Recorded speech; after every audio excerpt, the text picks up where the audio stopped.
Hello दोस्तों, आज के इस वीडियो में हम माध्य, माध्यिका, बहुलक और परिसर एक ही वीडियो में सभी सीखने वाले हैं। तो वीडियो को पूरा देखें दोस्तों, बहुत ही आसान है, सभी बहुत ही आसान से हम निकालेंगे, आपको पूरा समझ में आ जाएगा। वीडियो को पूरा देखिए।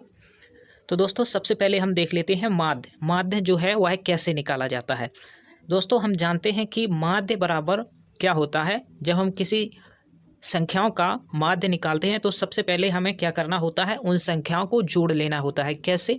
यहाँ पर संख्याएं दी गई हैं 2 और 8, ऐसी यह संख्याएं दी गई हैं और सबसे पहले हम क्या करेंगे, इनको जोड़ेंगे, क्योंकि यहाँ पर हमें माध्य निकालना है। क्या निकालना है? माध्य। और माध्य निकालना है तो सबसे पहले हमें क्या करना है, 2 8 कितना हुआ 10, 10 में 6 जोड़ेंगे तो 16, 16 में 4 20, 20 में 10 जोड़ेंगे 30, 30 में 12 जोड़ेंगे तो 42। कितना हुआ? 42।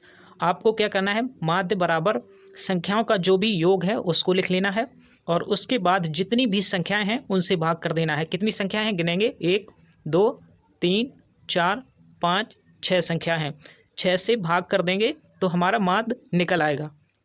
देखिएगा, अब हम इसे हल करेंगे, 6 7 42, तो माध्य कितना आया? 7। तो इस प्रकार से हम माध्य निकाल सकते हैं। ठीक है दोस्तों, अब हम सीखेंगे माध्यिका कैसे निकालें। तो सबसे पहले माध्यिका निकालने के लिए हमें क्या करना होगा, सबसे पहले इन संख्याएं जो दी गई हैं इनको क्रम से लिखना होगा। कैसे क्रम से? सबसे पहले छोटी, फिर उससे बड़ी, फिर उससे बड़ी, ऐसे लिखना है, यानी क्रम से लिखना है। तो सबसे छोटी 3 है, फिर इसके बाद 4, इसके बाद 7 है, और इसके बाद 9 है, और फिर 10 है, फिर कितना है? 13 है। ये संख्या हमने लिख ली हैं। और सबसे पहले हमें क्या करना होता है, क्योंकि यहाँ पर माध्यिका पूछी गई है तो माध्यिका क्या होती है। सबसे पहले दोस्तों क्या करेंगे, बीच की जो अंक हैं उनको देखेंगे। अगर 2 इधर से हम हटा दें और 2 इनको इधर से हटा दें, बचेगा क्या? बीच में 2 संख्याएं बची हैं। दोस्तों अगर एक संख्या यहाँ पर बचती तो वही हमारी माध्यिका हो जाती, लेकिन यहाँ पर 7 और 9 2 संख्याएं बची हुई हैं, तो इनको हम जोड़ेंगे। 7 और 9 कितना हुआ? 16, और 16 में अब हम क्या कर देंगे, 2 का भाग कर देंगे तो कितना आ जाएगा? 8 आ जाएगा। यानी माध्यिका इसकी क्या है, यह जो श्रेणी दी गई है उसकी हमें माध्यिका ज्ञात करनी थी, तो हमें माध्यिका मिल गई है कितनी? 8। ठीक है दोस्तों, यहाँ पर फिर से समझ लेते हैं। सबसे पहले क्रम से संख्याओं को लिखना है और जो भी बीच में संख्याएं बचेंगी, अगर एक संख्या बचेगी तो वही माध्यिका हो जाएगी। जैसे कि अगर यहाँ पर 7 और 8 की जगह केवल एक ही संख्या होती, 8 ही होती मान लीजिए, या फिर 5 ही होती, तो वही माध्यिका हो जाती।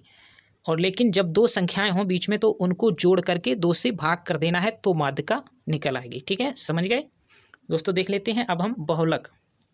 बहुलक निकालना सीख लेते हैं। यहाँ पर बहुत ही आसान है।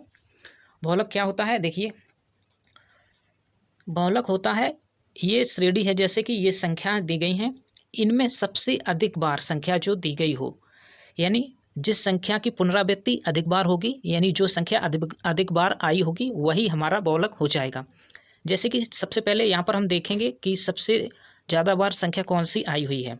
तो यहाँ पर 2 जो है वह 2 बार आया है, 5 जो है वह लगातार 3 बार है। ठीक है, तो जो कि सबसे अधिक यहाँ पर है, तो यहाँ पर हमारा बहुलक हो जाएगा 5। ठीक है, बहुलक कितना हो जाएगा? 5 हो जाएगा। ठीक, अब हम देख लेते हैं परिसर यानी रेंज क्या होता है। तो परिसर देख लीजिए, परिसर में आपको क्या करना होता है, सबसे पहले हमें परिसर या फिर रेंज कैसे निकालते हैं ये देखना है। सबसे पहले इनमें से सबसे छोटी संख्या देखनी है। सबसे छोटी संख्या कौन सी है? 7 है। कितनी है? 7 है। और इसमें से सबसे बड़ी संख्या यहाँ पर क्या है? 21 है। उन दोनों को अंतर कर देना है, यानी घटा देना है बड़ी वाली में से छोटी वाली संख्या। ठीक है, घटाएंगे तो कितना आएगा? 14 आएगा। 21 में से 7 घटाएंगे तो 14 आएगा, और यही हमारा रेंज यानी परिसर हो जाएगा। तो आशा करता हूँ दोस्तों आपको ये वीडियो पसंद आया होगा। यहाँ पर हमने सभी माध्य, माध्यिका, बहुलक और परिसर निकालना सीखा। तो इसी माध्यम से हम प्रश्न को हल कर सकते हैं, जो कि परीक्षाओं में ये 1 नंबर के पूछ दिए जाते हैं। तो दोस्तों वीडियो को लाइक और चैनल को सब्सक्राइब कर लें और अपना सपोर्ट इस चैनल पर बनाए रखें। Thanks for watching.